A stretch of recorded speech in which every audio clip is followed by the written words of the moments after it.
YouTube. So just want to hop on here real quick. Happy holidays to everybody. Hope you're having a good time, staying safe. I just want to go over my leg day, what I did, and kind of why I do it, just like usual. Anyways, so I started off with Smith machine squats. You can do free bar. Free bar is a little bit more challenging because it's going to recruit more of your stabilizer muscles, and you're not in that fixed plane of motion as you are on a Smith machine. So I just chose to do the Smith machine this time. I like to mix it up. I go back and forth. I feel like I could isolate my quads a little bit more when I'm doing the Smith machine squats, even though, like I said, the free bar squats are a lot more challenging because you're recruiting a lot more of your stabilizer muscles, and you're not, like I said, in that fixed plane, as opposed to being in a Smith machine where it's a fixed plane of motion. You can't, move out of it. So yeah, I did 3 sets of 12. I like to work up to like a working weight, so I'll start off with like 135, which is essentially just 2 45s on each side, and then I'll work up to like 275 for like 10 to 12 reps. I'll warm up with 135 and then just kind of pyramid the weight up. So I'll go from 135 to 185 to 205 to 225, and then I'll start doing ramping it up to like like I said, either 250, 275. I don't really go too heavy with squats, but feel free to ramp it up to 315, 405 if that's what your goal is. I'm more of training for like health and like longevity. I'm not really trying to build a crazy amount of muscle or anything. So that's kind of why I do it that way. And I'm trying to, at this stage of my life, I'm trying to avoid injury. So that's why I go about it that way. But feel free to do the free bar squats. Like I said, they're a lot more challenging as opposed to just doing the Smith machine squats. And then I did reverse deficit lunges. You could do regular lunges, body weight lunges. You could put weight on your back. Kind of just depends, like I said, on your goals. You could even carry dumbbells and do walking lunges. I did reverse deficit lunges.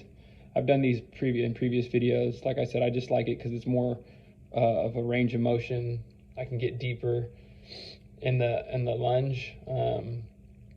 But like I said, feel free to mix and match it. Try the deficit lunges. Just try the regular reverse lunges. Try walking lunges.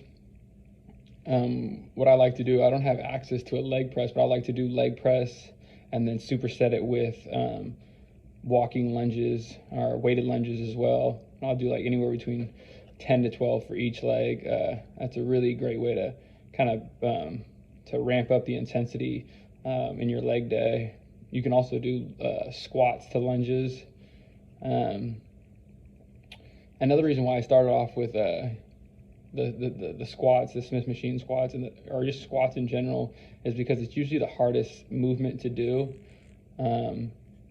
So I like to kind of get that out of the way first, and I'm fresh. Sometimes I'll do pre-exhausting with the hamstring, lying hamstring curls and leg extensions, but that kind of like burns your legs out a little too much, so you can't go as heavy as you want. So if you're really trying to do a heavier squat day, you might want to start with squats first. Obviously work your way up to a working weight. Don't just load the bar up. You don't want to kill yourself. You want to still get your legs warmed up and get them used to the movement that you're doing. Make sure your form and your technique is on point. And then after I'm kind of all over the place. Sorry about that. After the reverse deficit lunges, I did stiff-legged dumbbell deadlifts. You could use a straight bar. I feel like the dumbbells give me a little bit more range of motion, so that's why I prefer them. You can also do stiff-legged straight bar or dumbbell deficit deadlifts by stacking like a couple of like 45-pound plates, especially like the rubber bumper plates. That's another good way to get more range of motion. You get a little bit deeper stretch on your hamstrings. So also try that. I just did regular flat, just on a power rack. You can also put weight under your heels, and that'll also, or not under your heels, under your kind of like the balls of your feet, and that'll also help give a deeper stretch on your hamstrings. So try that. And if you put the weight on your heels, like little 10-pound plates on your heels, like when you're doing squats, that'll also put a little bit more emphasis on the quads, you'll notice. So also give that a try. Just put like little 10-pound plates underneath your heels when you're squatting, and that'll put a little bit more emphasis on your quads. And then when you're doing stiff-legged dumbbell deadlifts or straight bar deadlifts, put them under the balls of your feet, and it'll help give you a little bit deeper stretch on your hamstrings, you'll notice. So give those a try. And when it comes to sets and reps, it kind of just depends on your goals.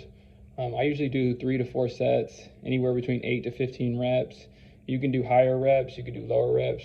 Lower reps, like 3 to 5, is going to be more your strength base. 8 to 12 reps is going to be your more hypertrophy range reps, where you're trying to like build muscle. And then anything over 15 is usually going to just be more aerobic and endurance based. So kind of stay in those rep ranges depending on what your goals are and what you're trying to achieve. And then lastly, I finished with dumbbell front squats.